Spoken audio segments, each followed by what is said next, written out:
Well, welcome to the video today. We got a nice little project I want to do. My little dump truck here needs some love. I've already started on it a little bit. I ran it in town and washed it, and I took the boards off, the sideboards. Got some work to do on the box. It was moving some rocks and had a little boo-boo. Got a little too much weight in there, I suppose, but I tore some welds here on the headache rack, and she's pretty thin right here. So the other side's been patched already with a plate, so I'll probably do that, and I might do something here on the inside to go like a 45 degree or something. I'm gonna patch that side, and then it'll be kind of like this one. It buckled here a little bit, so I might put something there, I don't know, but I'd like to put something here where it broke. She's pretty thin, used to be a sanding truck, so it's just kind of is what it is. But this has a nice little contractor's box on it where them sides would fold down. I've never used it, they're seized up, so I'm not too worried about making them work. But yeah, so new sideboards. The old ones, as you could tell, we had a little whoopsie in there. We'll save what we can, but most of them are junk. I got brand new ones on my truck there. So we get that patched, new sideboards on it. We gotta get the tailgate put back on it, and then I want to do a little service work to it. The fuel shutoff cable broke, so I think I got one that'll work. So we'll do that, and then I got fuel filters for it. I got oil filters for it. I got oil, of course, to change the oil, and probably blow the air filter out a little bit, of course. But yeah, that's the main thing. And then the other thing is the rust unfortunately broke the overload buckets on this side. You can't really tell maybe, but right here, and the same on the back here, there's supposed to be a little deal that pushes against those overload springs and uses them to, you know, deflection and all that good stuff. They broke off. The rivets broke from the rust jacking, so probably just make something for that, keep it simple, and we'll match the other side, which has got, you know, the cast iron ones or whatever. But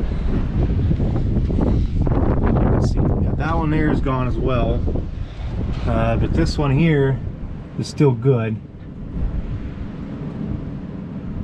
So yeah, we'll make something, should be good enough for this old girl. So it's pretty windy out today, so I'm not going to film too much. Basically, I'm going to cut my 2x12s to length. There's an angle iron there to bolt onto the top one. It goes way on the top there. I do 3 high because this is a pretty big box otherwise. Then yeah, we get the angle irons on, get those on. I'll throw the tailgate on, and then we'll start changing oils and get her working. So yeah, I'll bring you back when I got some progress.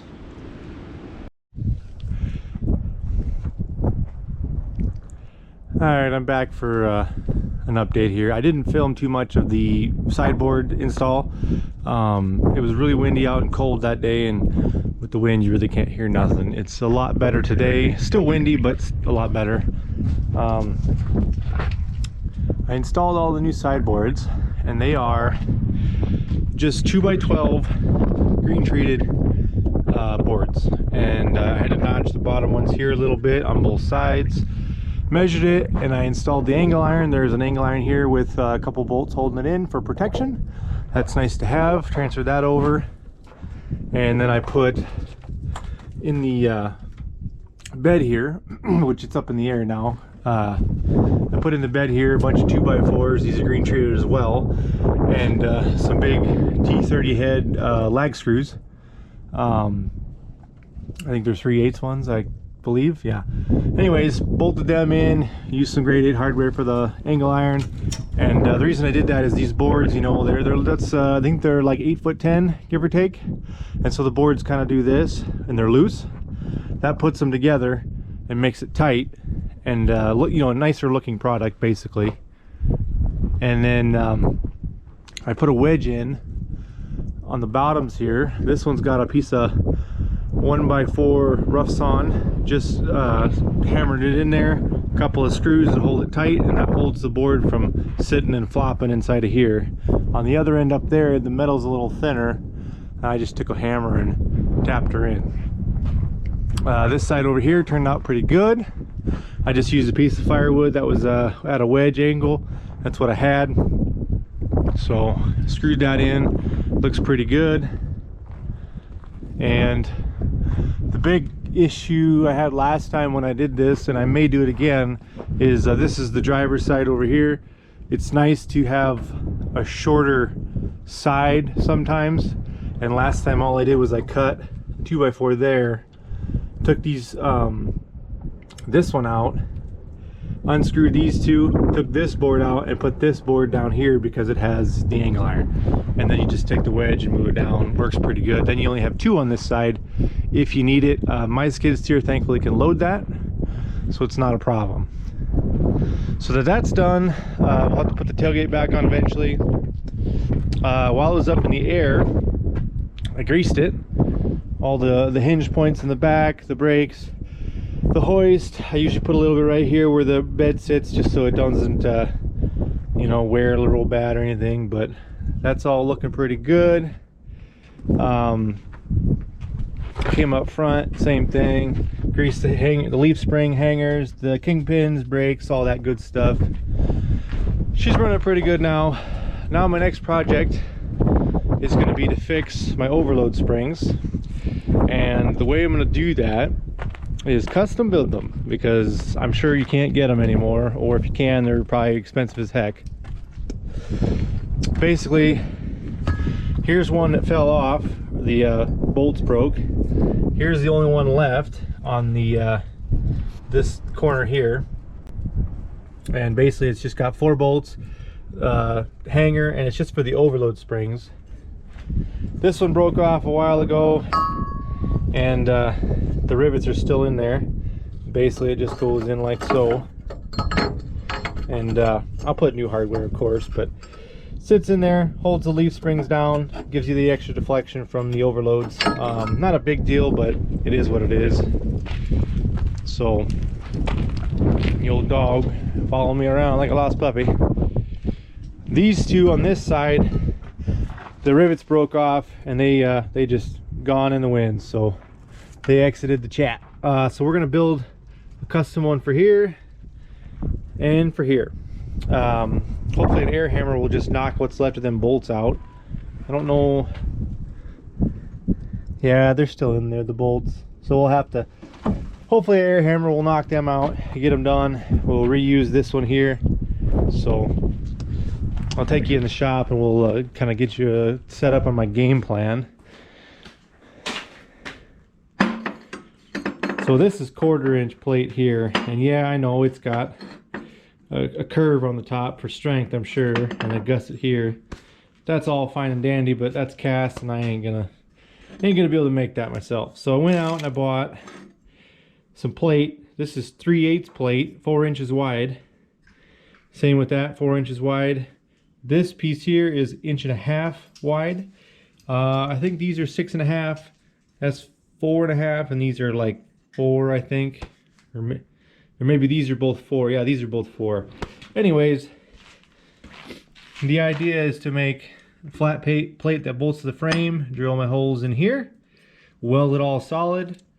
This plate pushes on the sleeve spring, got 2 gussets, and then that should be more than strong enough because it's not the main leaf spring, you know, deal. It's just the overloads. So I think it'll turn out pretty good. It should match, you know, something like that.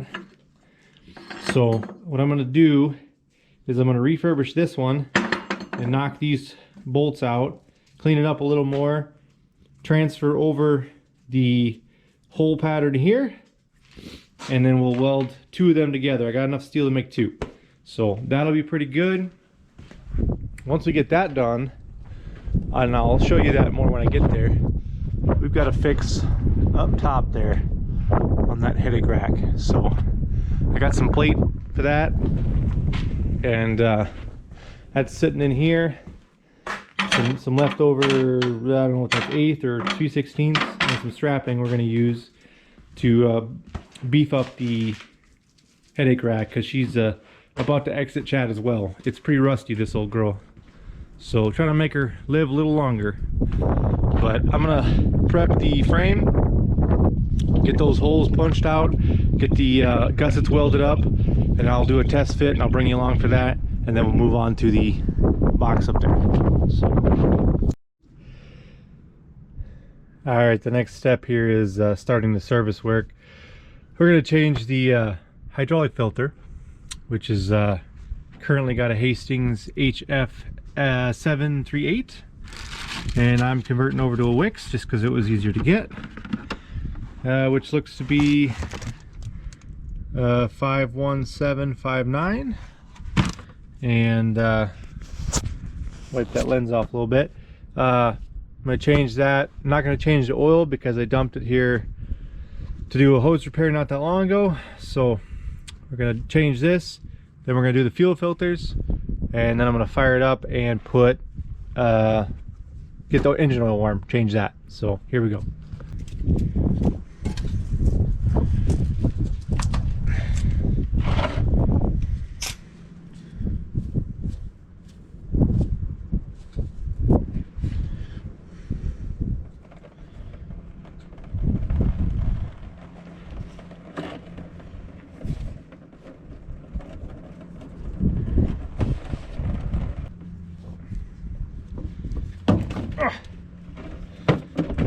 Nice. My typical look.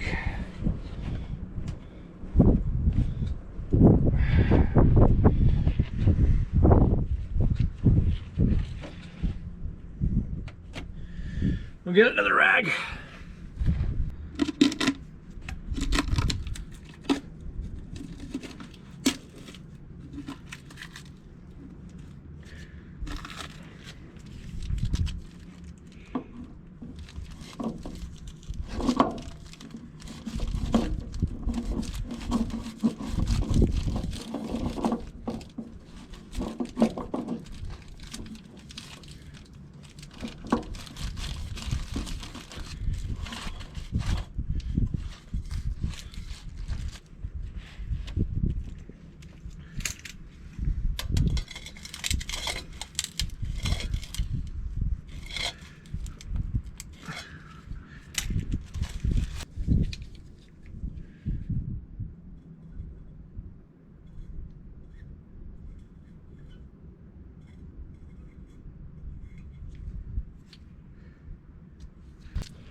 Alright, there's the filter.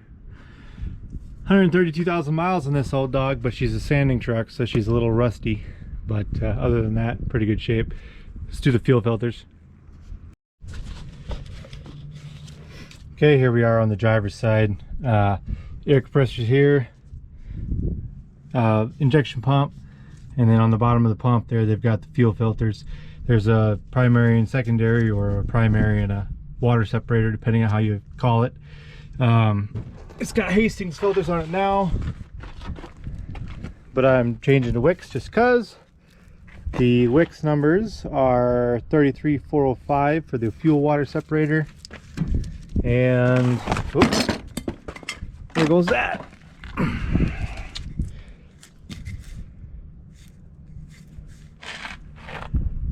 33336 for the regular fuel filter.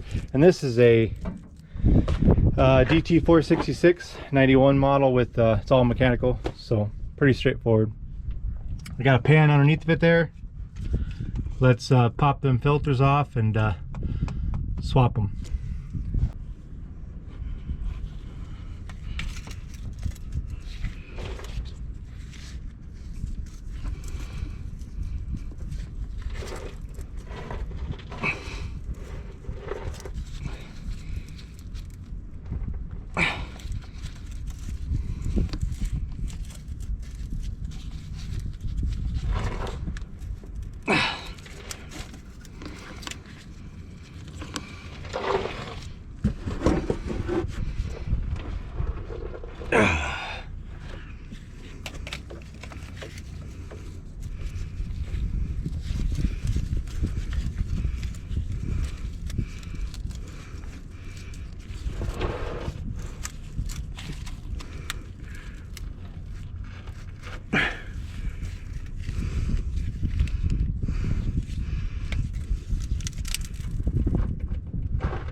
All right, I threw the new fuel filters on, marked them with the date and miles on the 466s, or at least this one.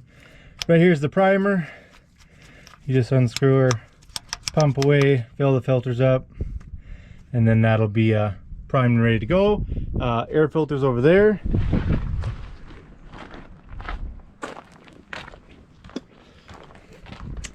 Air filters right here, this box, you got a lock ring here.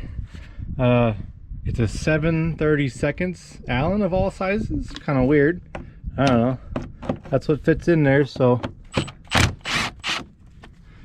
let me get this out. I'm just gonna blow this out. I'm not gonna replace it because it was pretty clean last time I looked at it. Prime the fuel system, then we'll fire the old girl up, let it warm up good, and get the oil good and hot. While that's doing that, we can come back here and work on them brackets a little more while it's warming up. So let me do that and I'll bring it back. All right, the filter's blowing out. It's in pretty good shape. It's really not that dirty. If anybody's interested, it has a Hastings AF608 number on it. Yeah, otherwise on this particular one, the part number for the International is right there. The NA is secondary filter. It does not have one, but the primary is 4767441C1. So I'll put this back in, we'll fire it up, get it warmed up, and then before I forget, moving on to the back, I got a new fuel shutoff cable for that, so I'm gonna throw that on first too. So I'm putting in the new cable here, and I'm just about done. I got the new knob here installed, and it's been a fight for sure. Comes out the firewall right here, down around. This this deal wasn't big enough to hold it, so I put a wire loom clamp on it. That seems to work pretty good. Got it set in here, and I'm trying to snip the long wire, which goes way over there. And here I just wanted to show you, man, this is the right tool. I've been fighting with a regular one, and I come in here and I just thought about it, and I'm like, you know, let's just give her a little notch. Maybe? No? Boy, that's gonna suck. Anyways, I'll work that piece, but this cable's done. We're gonna change the oil now, I think.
is nice and milky on this old girl, which I knew about. So that's okay. She's old. Probably an oil cooler leaking, or maybe the head gasket. Who knows? Who knows? Every 2-3 years you gotta change it because she gets milky. Ain't bad enough to stop.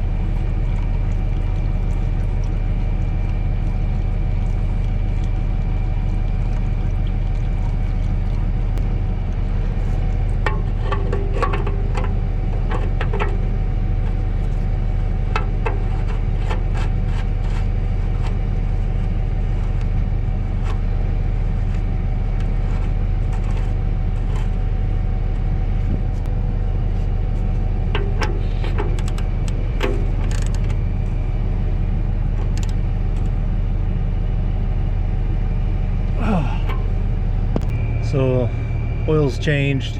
I gotta fill it yet, but the fuel filters and oil filters are kind of in a tough spot. These are the oil filters here.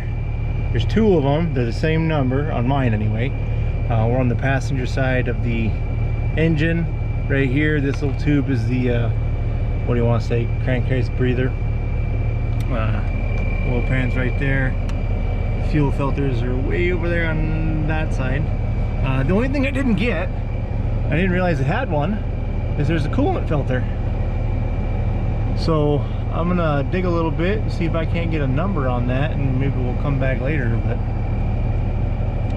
I feel like it doesn't really need that right now, but we shall see. So anyway, the filter numbers for the oil is 51789 wicks. So hopefully that helps somebody get them. I don't know about this coolant filter though. I don't know what number that is.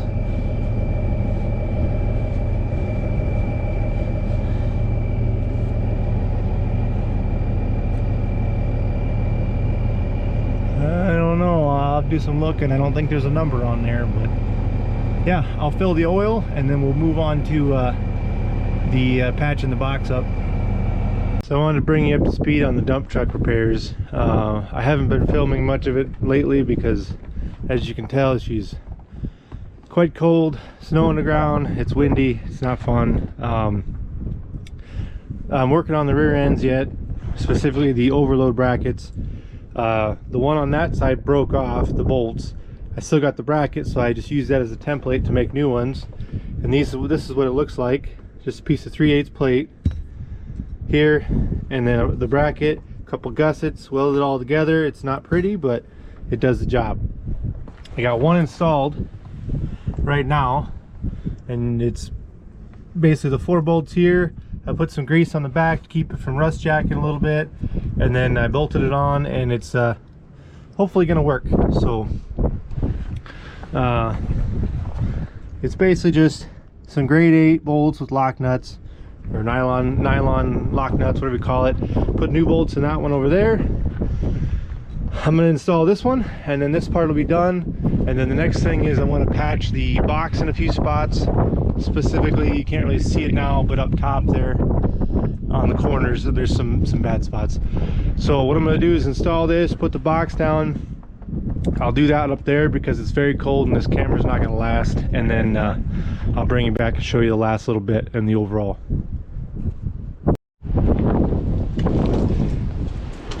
Okay, I'm done with this truck. I just wanted to do a quick overview of what I've done here. This is a primarily off-road rig, so it's not pretty for sure, but I patched a plate here, and I put 2 on the other side as well. This front headache rack is slowly separating from the main part of the box, basically. The inside is rusted through, so as you can see, she's an old sanding truck, but I don't know if you can see it, but right up there, and the same on that side, I put a piece of 3/16 strapping, probably 2 inches wide, to go from the headache rack down to the bottom board there, the metal for for that contractor's box there. So that should be a nice brace on both sides.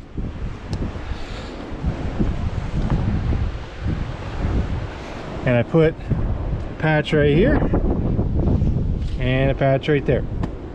So it should hopefully be strong enough and do what I need to do with it. So she's a good old unit, just old and salty, rusty. She had a rough life. So we got to put the tailgate back on, and she's ready to work. So that's it for this one. I would have videoed a lot more than just updates, but I don't know if you can tell, it's not very nice out today. Yeah, cold. So thanks for watching.